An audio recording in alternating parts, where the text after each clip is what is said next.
Alors, il y a beaucoup de personnes qui me posent la question en ce moment, comment Akadosh Baruch Hu, il a pu laisser faire une atrocité pareille? Comment c'est possible? On se dit, ouais, waouh, le jour de Simchat Torah, les gens, ils étaient joyeux, ils dansaient avec la Torah. Nous, on était à la synagogue, on entendait des sirènes. On ne savait pas c'était quoi, c'était les sirènes d'obus, parce qu'on en a eu aussi à Jérusalem. Et quand on a entendu, moi j'ai entendu simplement Motzei Shabbat, la sortie de Simchat Torah, on était tous déchirés. Peiné, comment Akadosh Baruch Hu, s'il y a les gens qui posent la question, comment on peut permis de faire quelque chose comme ça? Alors, pour répondre, vous savez que dans la vie d'un juif, il y a 2 fois où on lit, à 2 occasions, où on lit ce qu'on appelle le Kaddish Agadol. Le Kaddish Agadol, on le lit quand? On le lit Lo Aleinu, Lo Alechem, quand vous perdez quelqu'un, sur le kever, sur la tombe. Et on le lit à la fin quand on termine une Masechet. Quand on termine une Masechet. Quand on termine un traité du Talmud. Quel rapport? Là, c'est quelque chose de très une chose où on a beaucoup de peine. Et l'autre, c'est quelque chose de joyeux. On termine un livre, on va commencer un autre livre. Ça se termine. Alors, il faut savoir quelque chose. Qu'en fait, la vie d'un juif, c'est comme un traité dans le Talmud. Il y a des traités qui sont longs, il y a des traités qui sont courts. Il y a des traités qui sont durs, il y a des traités qui sont faciles. Dans chaque traité, il y a des joies et il y a des peines. Mais le but, c'est de tourner la page. Si tu veux terminer le traité, tu veux terminer la Gemara, il faut tourner la page. Pas rester tout le temps sur la première page. Il faut avancer dans la vie. Am Israël, il est comparé au lion. Le lion, moi quand je vais avec mes enfants au zoo, ah papa, on veut voir le lion, on veut voir le lion. On arrive devant le lion, il est comme ça. Il bouge pas. Il jette à manger, il jette des trucs, machin. Le lion, il est calme.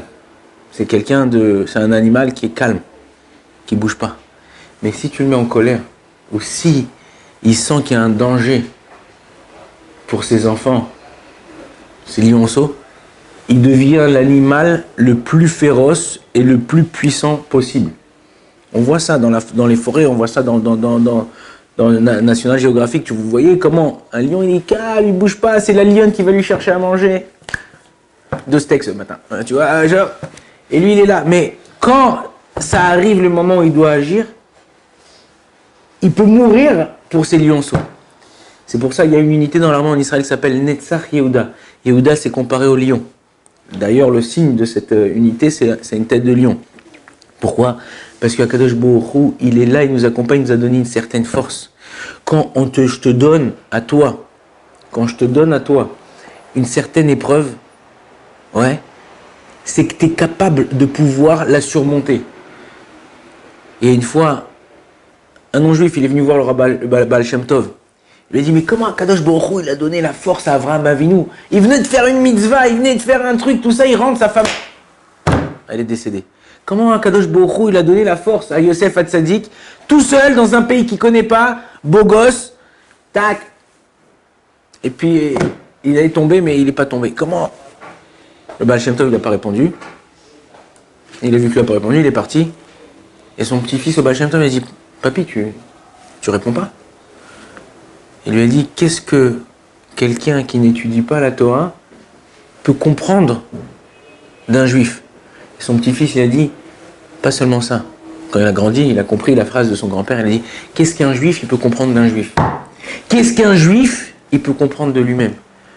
Chacun en a son dossier. Dans le Teilim, il y a écrit comme ça. On lit tous les matins. Pitarta Saki, Veta Azreni Simcha. Quand tu as ouvert mon dossier, tu as ouvert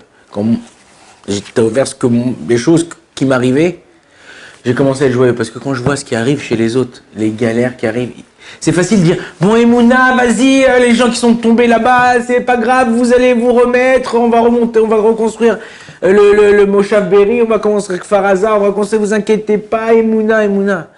J'ai vu une photo hier qui m'a choqué. Elle n'a rien de peur, il n'y a rien d'atroce, il n'y a rien, mais qui m'a choqué. Et après j'ai réfléchi. J'ai dit, mais comment c'est possible? Et la photo, c'était une photo d'un journal. Il y avait une jeune fille de la fête de Nova, de la fête de la rêve party, allongée dans un lit hôpital en réanimation. Et à côté, un terroriste qui était là-bas, qui s'est fait attraper et qui était blessé aussi. Comment c'est possible? En vérité, on est un peuple de vie. Et c'est ça que Abraham et Sarah, ils ont voulu nous faire passer. C'est quoi? Nous, notre but, le but d'un juif, c'est de faire vivre la vie. Même quand il nous arrive des galères, même quand à Kadosh Baruch Hu, on croit, on ne sait pas pourquoi. Il nous arrive des choses. On croit que c'est une galère, on croit que c'est pas bien, on croit. Mais Baruch Hashem, chaque galère que le Ham Israël il a eu, on a eu 10 fois, 1000 fois plus après. En bon, en bien. Il faut savoir que Kadosh Baruch Hu nous accompagne. Le diamant, la richesse, elle est chez nous. Si nous, on se comporte comme des barbares, si nous, on se comporte comme des chiens, si nous, on se comporte comme des animaux, alors, on n'a pas fait notre mission. Notre mission, on vient ici, on ne combat pas pour tuer, on ne combat pas pour anéantir, on ne combat pas pour convertir, on ne combat pas pour conquérir un pays. On conquit, on se bat, c'est pas en conquis, c'est pas vrai, c'est pas le vrai mot. On se bat pour le vote d'Akadosh Baruch Hu, pour le vote d'Hachem. C'est-à-dire quoi? Comment c'est le vote d'Hachem? Même eux disent Allah Akbar avant de tuer. Alors quel est le vote d'Hachem? Quel est il y a écrit comme ça dans la halakha. Un Talmid Chacham, il peut renoncer à son respect. C'est par exemple, le Rav Shai rentre, on se lève. Ok, un Talmid Chacham, il rentre, on se lève. Il peut dire, voilà, je vous demande, s'il vous plaît, quand je rentre dans le Beth Midrash, quand je rentre dans la classe, ne vous levez pas. On peut écouter. On a le droit de ne pas se lever de ça.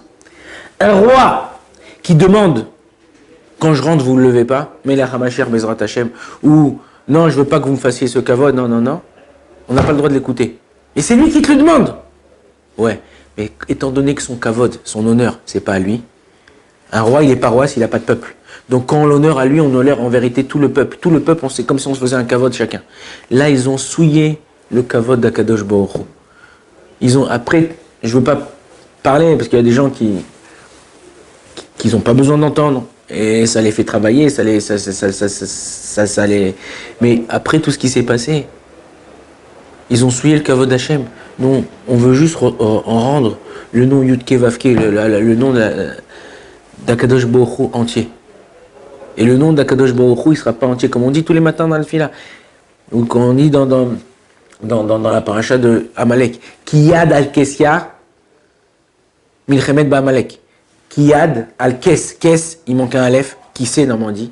Kiyad al-Kissé, Ya, c'est Yudke, il manque le Vavke, il manque le nom de Dieu.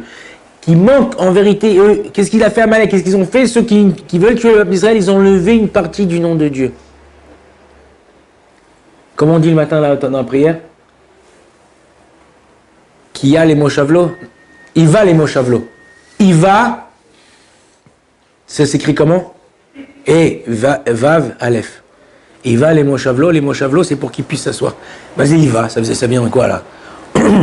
Yves, Yvette, c'est quoi? Il va. Il va, c'est quoi? C'est les lettres qui montent à Kessia.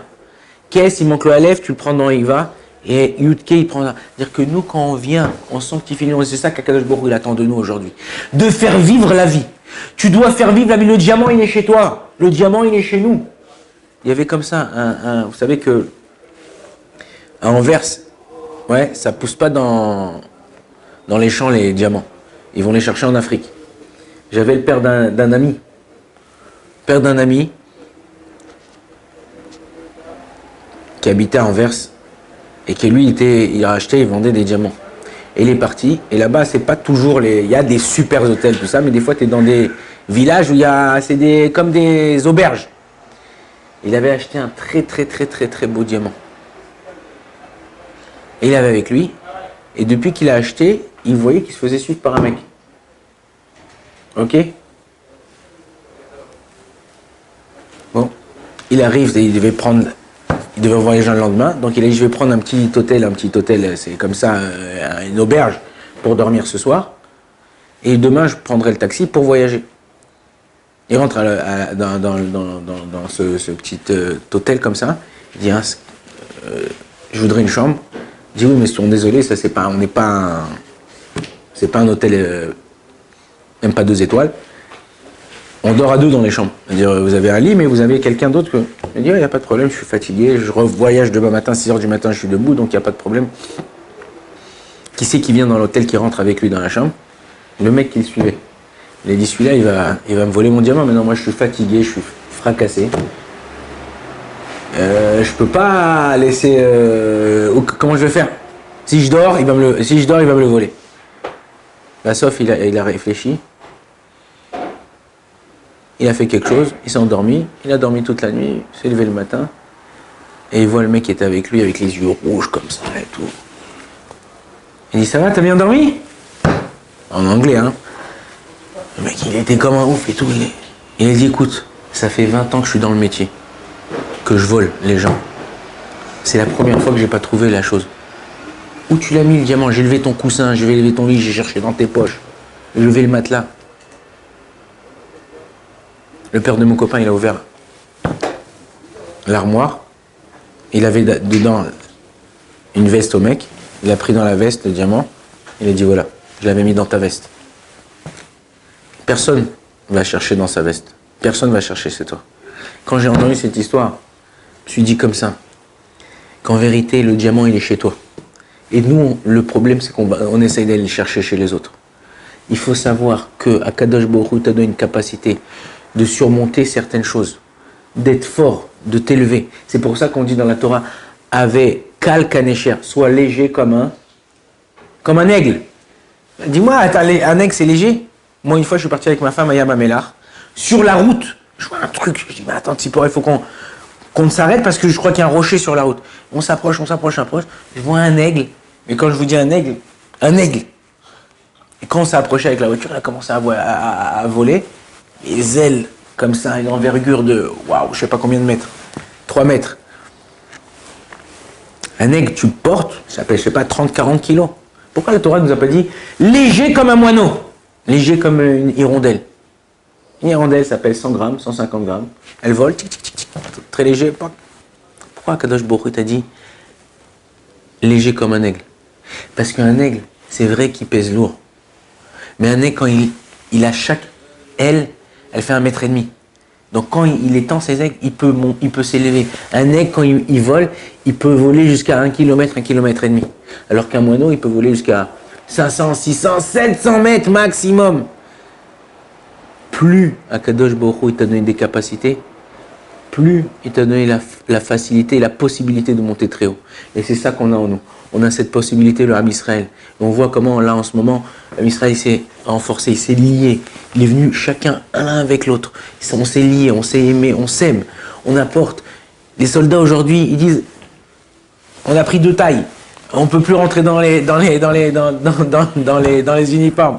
On a à manger, on a à boire, on a du dentifrice, on a du papier toilette, on a des parfums, on a du déodorant. Ce qu'on a besoin, c'est d'amour et d'eau fraîche. D'amour et de venir de danser. Ça, voilà, bon, Hachem, chacun, Torah Box, Rav Shaya, tout, plein d'irgonim, ils leur font à la haie, ils sont avec eux, ils dansent, ils leur parlent, il y en a qui leur font de la musique. J'ai un ami, il est musicien pour un très très très grand chanteur. Il joue dans tout Israël. Il m'a dit, on va gratuitement jouer pour les Chayalim, leur remonter le moral. Il y a cet amour. Nous, c'est de faire vivre la vie. Aimer les uns les autres, s'unir.